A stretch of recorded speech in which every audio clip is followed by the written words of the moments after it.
In the news, external borrowings. President Buhari seeks 2.3 trillion naira from Senate. Ibori loot. Federal government receives 4.2 million pounds of Ibori loot. Debt relief.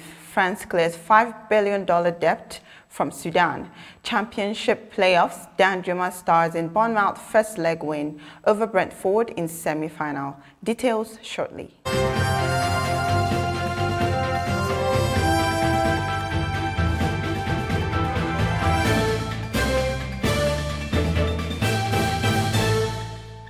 This is TOS Television, your digital first Pan-African news network.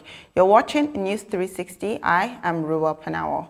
President Muhammadu Buhari has written to the Senate to approve yet another external loan of 2.3 trillion naira.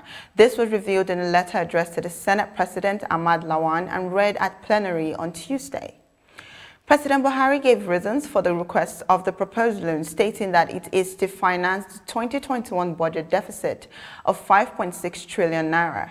He also added that the loan would enable the federal government to fund critical infrastructural projects in transportation, health, education sector, amongst others.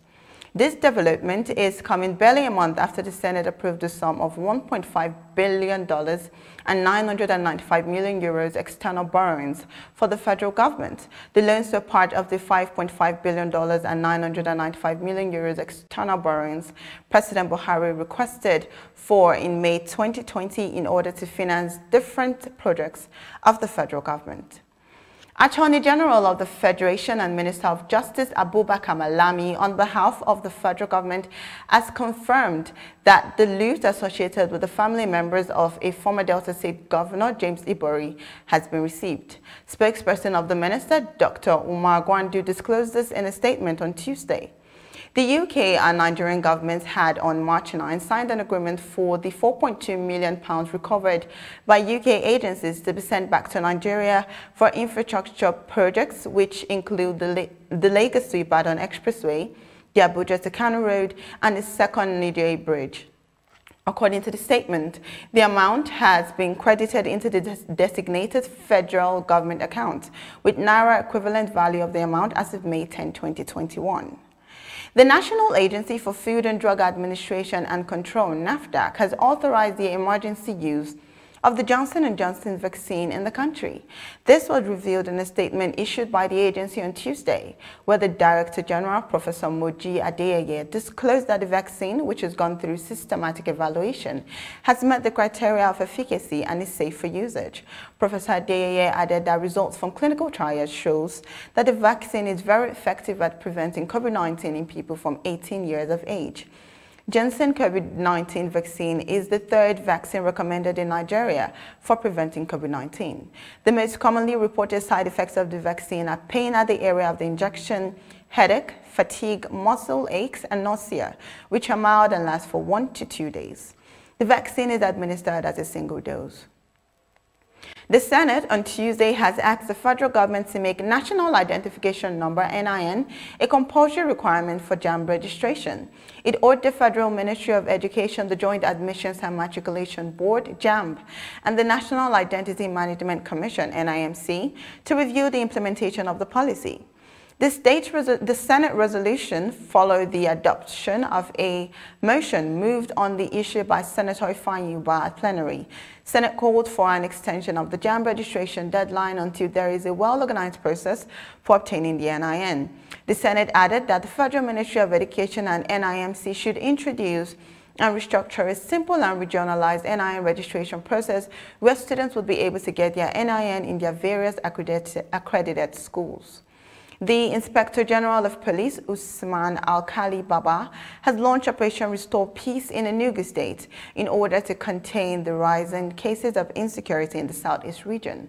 The launch of the operation came as a result of the attack on the Independent National Electoral Commission (INEC) office in Enugu State by gunmen on Sunday. According to reports, the launching of the operation was in compliance with the National Security Council resolutions of May 11, which approved a new security measure for both Southeast and South-South geopolitical zones. President Muhammadu Buhari, who led the council, gave the go-ahead to review security strategy to contain the menace in the zones.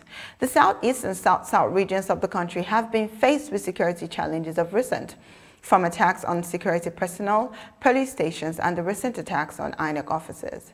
This is your digital first Pan-African News Network, TOS Television, and you're watching TOS News 360. More stories when we return.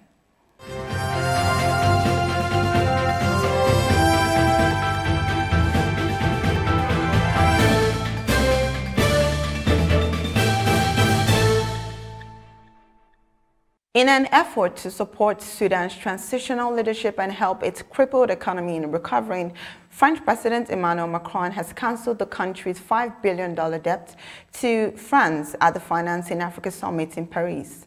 Addressing a news conference, Macron said the global process of reduction of Sudan's debt should be formally launched by the International Monetary Fund by the end of June. He added that France will also provide a $1.5 billion loan to clear Sudan's arrears to the IMF. Rwandan President Paul Kagame on Monday says France's acceptance of responsibility in the 1994 genocide marks a big step forward in repairing the relationship between the two countries. In March, a 15-member commission established by President Emmanuel Macron concluded that France bore heavy and overwhelming responsibilities and had been blind to genocide preparations.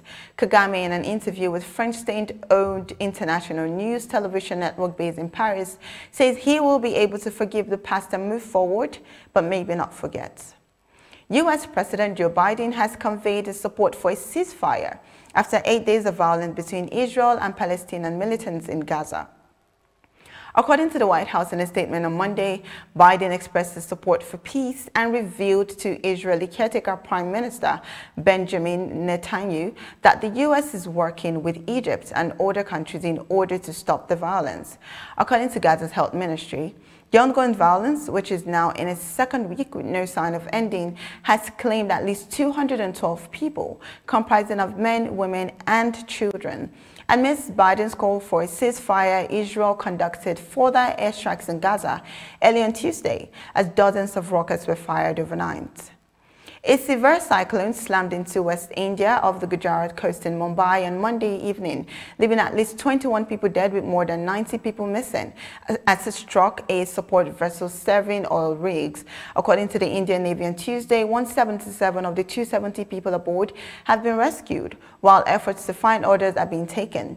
Cyclone Tauktae, one of the increasingly severe storms in the Arabian Sea blamed on climate change, packed gusts of about 185 kilometers, which is 115 miles per hour, uprooting trees and knocking down power lines and mobile phone towers.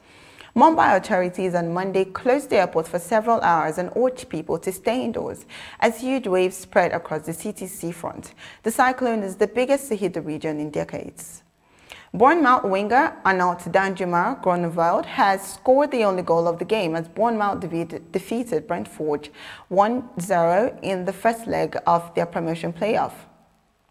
He scored the only goal early in the second half in front of a crowd of about 2,000 home fans, but Brentford missed the glorious chance to level through Brian Mbeumo. Recall that the Nigerian-born Dutch professional footballer and Bournemouth winger Arnaud Danjuma won the Sky Bet Championship goal in the month of April, receiving 43% of the public vote. However, the second leg at Brentford will be played on Saturday, with the overall winners battling the winners of the other semi-final between Swansea City and Barnsley. And that is TOS News 360 on your digital first Pan-African News Network. For more updates, visit www.tostvnetwork.com. Do follow and like our social media handles on Facebook, Twitter, and Instagram. And remember to subscribe on YouTube. To stay with us and enjoy more programs on TOS Television Network. I am Ruwa Panawa. Many thanks for watching.